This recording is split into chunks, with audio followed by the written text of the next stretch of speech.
So we're live.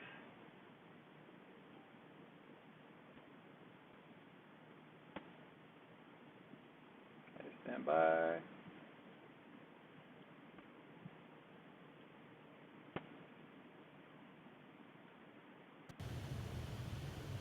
Hi everyone, welcome to the Daily Homeroom live stream. Sorry, running a little bit late. As you can see, I am in a different location. I think I finally got the Wi-Fi fixed in the house.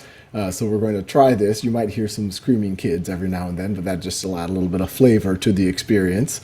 Exciting show today, but before we get into the thick of it, I will explain for those of y'all who might just be showing up for the first time what this thing is. Khan Academy, we're a not-for-profit, and our mission is to provide a free world-class education for anyone, anywhere.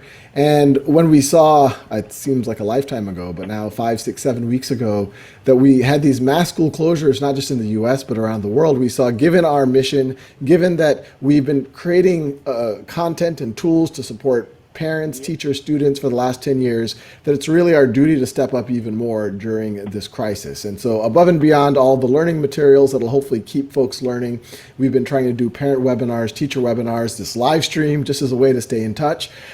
As we go through the conversation, very exciting conversation today, I encourage you put questions for either myself or our guest, who is a super teacher, on either Facebook or YouTube, and we have team members who are looking at those.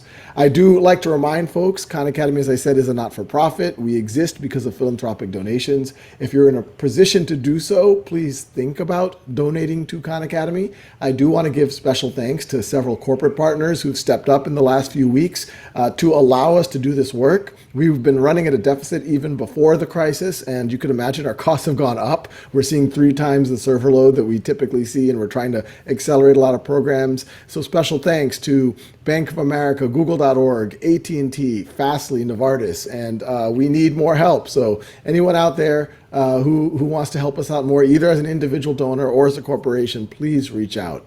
So with that, would love to get into the core of the program. I'd love to introduce Conor Corey, who's an incredible teacher from the Centennial School District in Pennsylvania. Conor, great to have you here. Thanks, I'm excited to be here. And first of all, this is the launch of Teacher Appreciation Week. So let me just tell you, I think we all appreciated teachers before this, or hopefully we should be. And you're a super teacher who we've been appreciating for many years. And I think for many of us parents who now have to handle our own kids in our house, the level of teacher appreciation has gone up. I Thank you so agree. much. We've been getting many positive emails from parents that appreciate the help as they're confused and stressed out, as many of us are during this time. Yeah, so maybe a good place to start. You're what's known as a Khan Academy Teacher Ambassador. Tell us a little bit about what you teach. Tell us about your kids. Tell us about how you've been using Khan Academy and what this means to be an ambassador. So this is my 17th year of teaching, and I spent the majority of my career teaching in the Philadelphia Public School District, and that's where I really discovered Khan Academy. We were pretty underfunded, and many of our students, they didn't have a learning disability, but they were maybe a year or a few years behind, and Khan Academy always gave me the ability to remediate content without having to fill out paperwork or go find a different book. But it was always like free access, and from there I kind of continued to make a larger and larger part of the curriculum. And when the ambassador program came out a few years ago, I applied to that, and it's been fantastic. There's, right now we have over 1,000 people that donate their time to help other teachers, to show them just different ways to access a variety of education. When I first started, it was just math, but it has become so much more. And I know parents that are using it, I know high school, college, it's really been a huge help for not only the education system, but for the world. So, I will always fully support this program. Maybe not financially, but with my time. No, the way that you're supporting it is as essential as anything, and we really consider you, a close part of this Khan Academy team.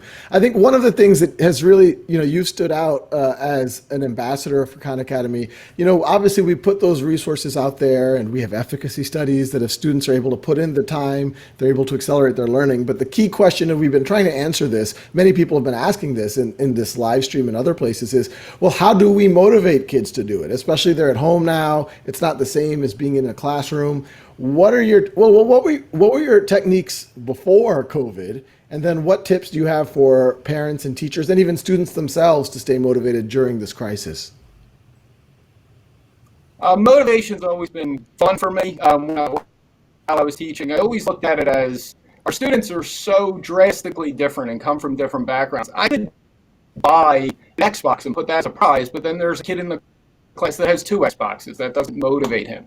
So I always found that embarrassing yourself as an adult for a child or a reward that they can't purchase is something that will motivate all of them. So over the years during LearnStorm, we've had kids throw water balloons at us. We did something called a Wheel of Doom, where we had 26 teachers sign up, and the winning class, each kid spun this wheel, and whatever it landed on, ketchup, mustard, mayonnaise, we had a whole assembly. They were able to squirt that in the teacher's face. Like, all for kind of laughs. We had even our one teacher and our vice principal let a class wax our legs with wax strips as a reward. Wow. Which we were running out of ideas, as you could tell. You So are a in dedicated school, teacher.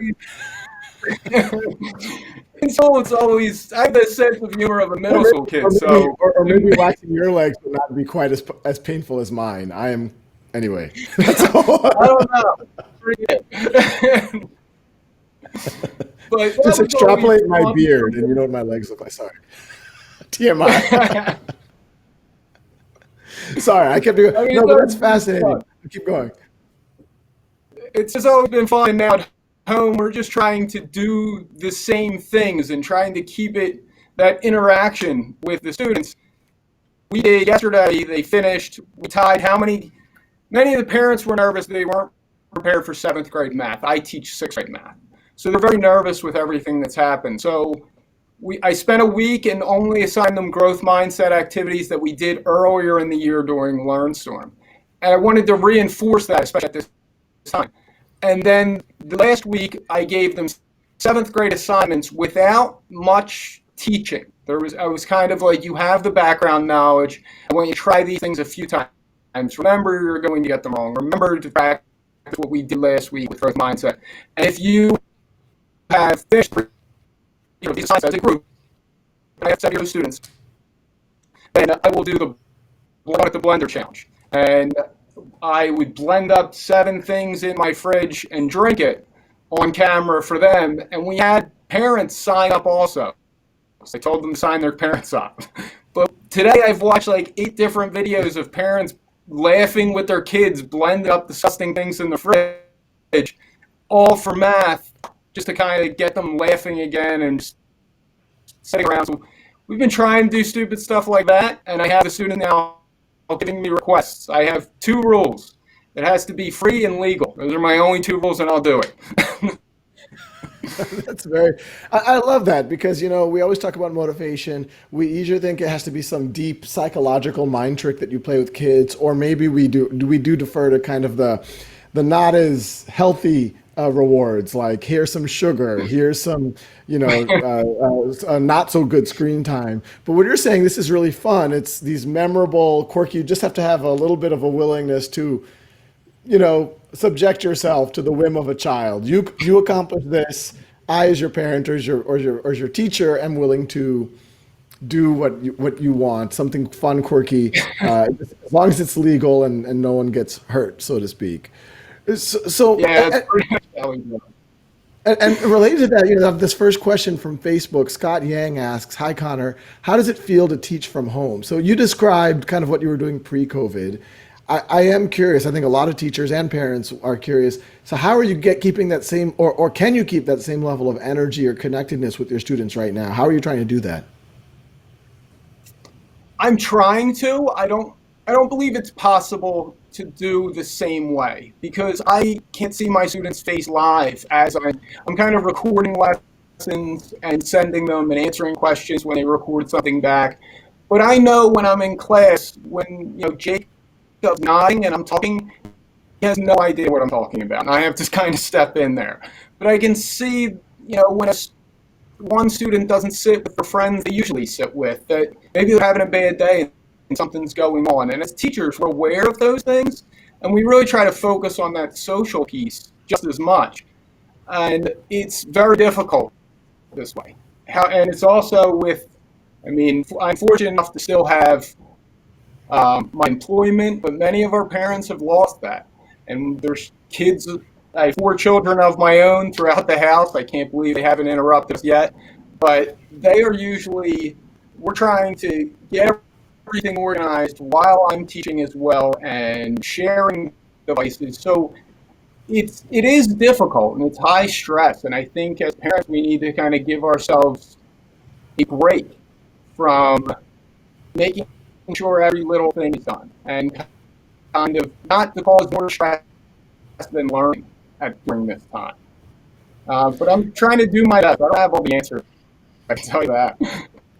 How are you handling personally? I mean, being able to keep your students engaged, your full-time job, trying to teach virtually however you can, at the same time for kids at home. How are you able to navigate that personally?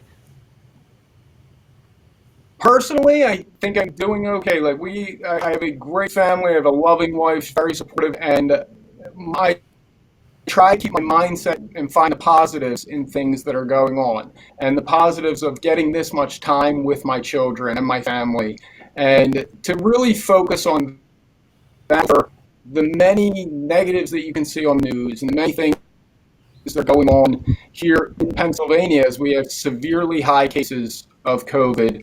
And you hear stories of grandparents and parents in hospitals that are overrun and people are unfortunately passing away.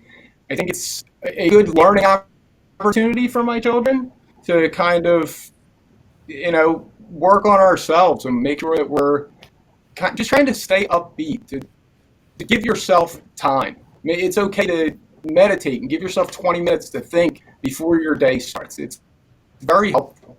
And I think that helps people get through the stress. And what kind of a tempo are you having with your students now?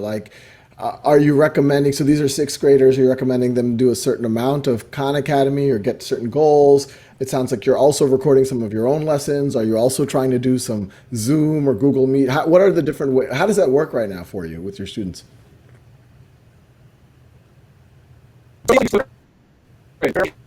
For explaining math.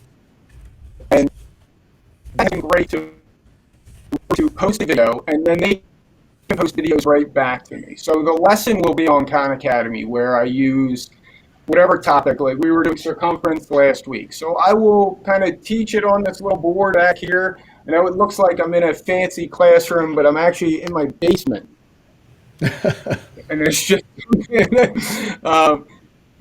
and I'll teach that, and then they can record videos back to me, and I can kind of answer their questions one-to-one, and then I can see how they're doing on the Academy assignments that I send to them. And through Academy, because I'm able to track that data, I'm able to also set challenges. Okay, if this assignment's done, or I have them setting personal goals for themselves to work on, and that's where I'll use the time piece more than the actual assignments since they're on various levels. Yeah. And what advice would you have? I mean, I thought you had some really good personal advice on just how all of us could navigate the situation. What advice do you have for other teachers there that are feeling a little bit overwhelmed? Like, how do you navigate this? How do you keep your kids learning? Can you even try to do what you would typically do in a normal environment? I think if you focus on one platform that you're very familiar with students, something that they're familiar with. Every teacher is getting things from their district. Try this, just as every parent is getting a million new apps that they're able to use or a million different ways to find curriculum that aligns, but it's so overwhelming for not only the teacher who hasn't had to use maybe the digital textbook or hasn't had to use some of these digital things, but also for the parent when I have 4 children, 3 of them probably have 8 to 9. Yeah. And Conor, your connection's chopping up a bit, which is unfortunate. Maybe we'll be able to bring you on a little bit. I think it just got a little bit worse.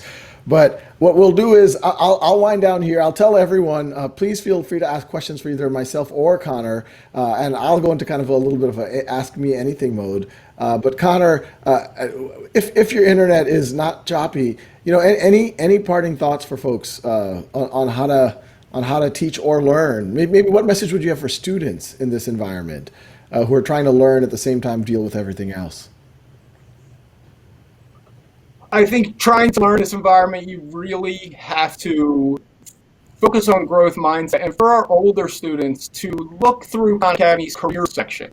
I think that is a fantastic way to see a linear path of what you possibly want to do after high school and those steps for them. And for them to see the steps they need to take is valuable, to know that what they have to do now to achieve that, and kind of the self-learning that's going on all over the globe currently. Yeah. No, Conor, thank you so much, and I hope we can continue this conversation when the internet gods give us better conditions. I've been there myself many times. So thank you so much, Conor. Thank you. So this, as y'all can see, this is a very authentic show we do here, where we're all dealing with the complexities of being socially distanced. But if anyone has questions, I'm happy to answer them in kind of classic ask me anything style. One thing that Conor mentioned a couple of times that I'm sure a lot of y'all are focused on, but it's something I think about, is a growth mindset. How does he give growth mindsets to his students, or how does he even have one himself? And that's just this notion that you either believe you're good at certain things and not good at certain things. That's a fixed mindset. Or you think you have a growth mindset. The only way you know what you're good at is by pushing yourself and failing and reflecting on those failures and trying again, really pushing yourself out of your comfort zone. And disproportionately in any field, the people who do well aren't necessarily the people who had a strong starting point. They're the people who have a growth mindset, who are always pushing themselves out of their comfort zone. And the more you realize that, the more you realize that your brain is like a muscle. The more you use it, the stronger it gets. That it's actually when you fail and you reflect on that failure that you form the most neural connections. You actually are getting smarter in that way when you fail, that you can really start to exercise that growth mindset. So it's a super important idea that we talk a lot about in this live stream. So we're getting some questions. It looks like these are for me. From Facebook, Kazi Akash Ahmed asks, greeting Mr. Khan, how does Khan Academy help you make up your life? I mean, you have to spend your part of life for others. I hope it gets answered. Well, you're getting answered, so that hope is coming true. It's, I think, generous when people say, "Oh, Sal, you're putting time, your life for Khan Academy." But for me, I consider myself the luckiest person on the planet. I don't think there's a more rewarding thing that I can do. I get to work with an incredible team. I get to work with incredible teachers like the one that you just saw, and administrators, to try to help millions or tens or hundreds of millions of students over time learn. So I think it's a very fortunate thing that I pinch myself that I get to work on this, especially considering 10 years ago, 11 years ago, I was just one guy in a walk-in closet. The fact that Khan Academy now has so many other people being able to help, and so many people who are hopefully benefiting from it, makes a huge deal. In terms of balancing, I think that's just a trick in life. You heard the teacher just now talk a little bit about that, but it's when you care passionately about a mission, that's valuable, but it can easily become all-encompassing. So one thing that I work on in my life is, how do I balance these two things? How do I make sure that I always have time for my family, time for my kids, where my brain isn't thinking about the next thing at Khan Academy, the next thing to do, where I can really be present in the moment. That's, I think, the best way of of having a balance. So from YouTube, Sebastian Ruiz asks, how do you cope with all of the things going on? So, a lot of people these days, whenever you get on a phone call with anyone, they're like, oh, well, how are you doing in the crisis? And my answer has been, I think this is hard on everyone, but relatively speaking, I'm very, very lucky. I have my job. Obviously my wife is super supportive. My mother-in-law lives with us, and so together, and my children's teachers are doing heroic jobs, amazing jobs at keeping our kids learning and staying engaged. So that combination of support is really, really valuable as, we're trying to work from home and sometimes your 5-year-old might be having a tantrum. Most of the time we can kind of have each other's backs and take care of each other. I think that plus, I've talked about it this live stream before. I do a lot of meditation. I've been doing it for about a year and a half now. And the meditation really can help you not get caught up in some of the stresses that this crisis might be putting on folks. The other thing I say is, try to focus on what is in your zone of control, what you actually can help do. Sometimes you can get very overwhelmed by what's going on in the broader world. So it is useful, of course, to know what's going on, watch the news, but don't do too much of that. Because if you do too much of that, you can start to feel very powerless and very helpless. So to say, what's in my zone of control? What can I do? To quote Frozen 2, what's the next right thing to do? And just try to do that. But, as was just said, there is a silver lining. I'm able to spend a lot more time with my kids, with my wife. Between meetings, I can make the bed or do some dishes or go for a walk. So there is a bit of a silver lining there. I think there's some family time, some downtime that is happening that otherwise it's always a go type of situation. So from YouTube, Afton Kid 12 says, hey Sal, what is the best way to learn Honors Algebra 1 as a 6th grader in school? Well, what I would do is, there's a couple of things. If you're a 6th grader, I would go to Khan Academy, and if you've already mastered 6th grade or if you find it easy, go to the 7th grade course on Khan Academy. And if you think you can accelerate through that, you can use the course challenges, which you can take as many times as you want to accelerate through things. You can take unit tests. And then as you accelerate through that, do 8th grade. And 8th grade actually has a lot of overlap with Algebra 1, but then go through 8th grade.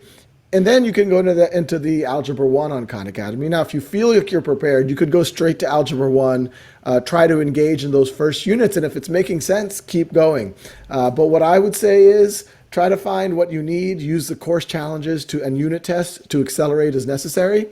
And then the most important thing is make a habit out of it. And this is advice for everyone, regardless of whether you're tackling 3rd grade math, Algebra 1, or calculus, or biology, whatever. As long as you're able to put consistently 20, 30, 40 minutes in a day, over time, and let's say you're able to do that at least 4 or 5 days a week, over time, you're going to see that pays huge, huge, huge dividends. Other more, tactical advice I would have is focus on the practice, get that mastery. But the videos are obviously there to help you. But the best way to watch videos is not to watch them passively, is to watch them actively.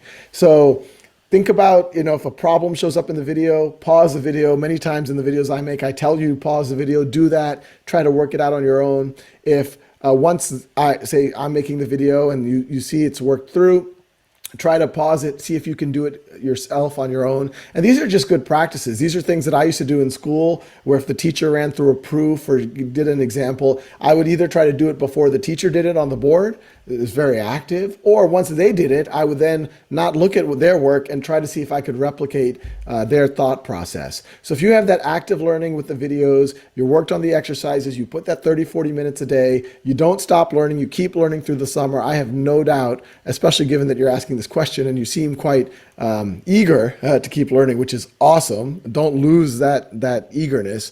I think you're going to do just fine. And you can also look at some learning plans we have for Algebra 1.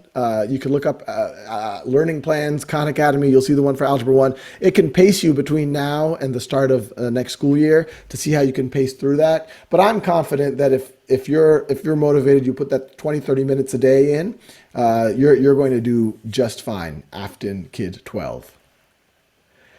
So Kazi Ahmed from Facebook is asking, is there any chance for online education to replace institutional? This is a fascinating question. I've been getting a lot of this in the press lately. I think for K-12 or pre-K-12, no. I think, we just saw an amazing teacher. The types of experiences you can get in a classroom, you're not going to be able to replicate that with online. And it's because education isn't just about learning how to factor a polynomial or learning the steps of photosynthesis. There's a whole aspect of socialization, of learning to work with others, learning to communicate. And most students need some extra motivation, some coaching, ways to get unblocked when they get blocked. There's a lot to learning that goes beyond just understanding the concepts. There's a lot that's going on at a metacognitive level. And so, I've said this many times, and this is, Teacher Appreciation Week, so I think it's a good time to re-say it. If I had to pick between an amazing teacher or amazing technology for my own kids, I would pick an amazing teacher every time. In fact, that's why I started a school. I started Khan Academy, but I so strongly believe in the physical experience that we started a school that has many amazing teachers in it. So I would pick an amazing teacher every time. Now, the good thing is we don't have to make that trade-off. The ideal is amazing technology in support of amazing teachers. And so that's what everything we try to do at Khan Academy. That's why we are so close to all of these amazing teacher ambassadors who give us feedback, how we can be better. And it's support to allow those teachers to differentiate to the needs of those 30 students, to understand that every student has different levels of preparedness, learns at different rates, and to allow students to get that, which would have been very hard as a teacher by themselves.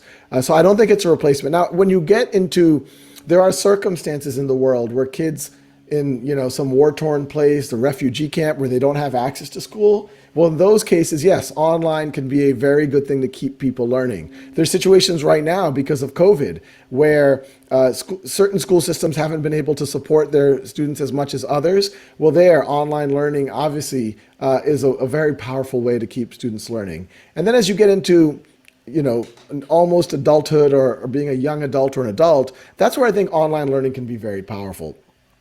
There's very powerful things about going to college. I have very fond memories. Once again, a lot of the socialization, all of that. But for some young adults or even not so young adults, they might say, hey, I have a job, I have to support my family, I need more flexibility, and that's where online learning can be super useful. So simple answer is, I hope that they can always work together, kind of a blended experience, the best of both worlds, that learning does not have to be bound by time and space, but some of the richest experiences can happen in the physical environment. But even there, part of the richness comes from the ability to leverage tools, online tools like Khan Academy.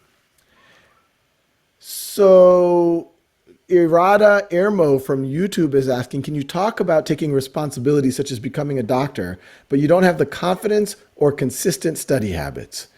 Well, Irada, I will just say it's all about forming a habit. It's all about, one of my good friends from school, his name's Charles Duhigg. He wrote a very popular book, The Power of Habit. But, there's science that habits tend to form over, let's call it 5, 6, 7 weeks. And so what I would do is I would pick a goal. Don't try to solve the whole goal overnight. That could be paralyzing. Don't try to binge study or cram, but say, hey, every day I'm going to spend 20, 30, 40, 50 minutes a day towards that goal. And if you do that for 6 or 7 weeks, you're going to build that habit, and then you're going to see the gains, and that's going to help your confidence. I talked about growth mindset before. Growth mindset is all about, you don't say, I'm good at this or not good at this. I'm capable or not capable. You're like, I just have to keep chipping away at it. I have to keep stepping out of my comfort zone. If I get something wrong, if I fail, I shouldn't give up. That isn't somehow me saying, oh, I'm no good at this. That's when I should say, oh, awesome. I just learned about my learning edge. Let me reflect on why I fail there or why I got that wrong, and let me keep trying. And you will be shocked. If you just keep persevering, eventually you will get through those barriers and you'll like, what was the big deal there? And I got to tell you, the biggest skill in life, yes, it's nice to have hard skills, to know how to factor a polynomial or science or write well, but the most important thing in life is that resiliency and having that growth mindset. If you have that and you're always just, you keep in motion, powering forward, then frankly, you'll be unstoppable. And I'll say another thing, it's very tempting, especially while you're in school. We are always measured by test scores and this and that. And there's so much importance on them that it's very easy to assume, oh, I keep getting a 95. That person, two desks down always gets a 98. They're always going to be better than me because they always score better on tests. And what you see as soon as you enter into the real world, it doesn't work out that way. The people who do well are the people with the growth mindsets, who don't give up, who believe in themselves, have that resilience. If I go back into my own schooling and see, yes, doing well in school matters and it correlates, but it's not like you should just stack rank yourself against other people and say, okay, that's the ranking that it's going to be forever. It has a lot more to do with mindset than it has to do with any, fixed mindset notion of quote, innate ability, which frankly, I don't really subscribe to. So anyway, hopefully that helps. And I realize that I'm all out of time. So I just want to give a special thanks to Conor Corey, amazing teacher ambassador. I think he had some great advice. Unfortunately, the sound was clipping out a little bit. But hopefully we'll be able to get him on in the not too far off future. But I just want to wish everyone out there, especially the amazing teachers in the world, happy Teacher Appreciation Week. You do amazing work all the time, and I think in this week you're continuing to do amazing work, or this time, the COVID time, and I think many of us parents have even higher appreciation. So thank you for doing what you do. There's no single higher leverage point for helping humanity, in my opinion, than your ability to empower all of our collective children. So with that, thank you so much, and I look forward to seeing all of y'all at the live stream tomorrow.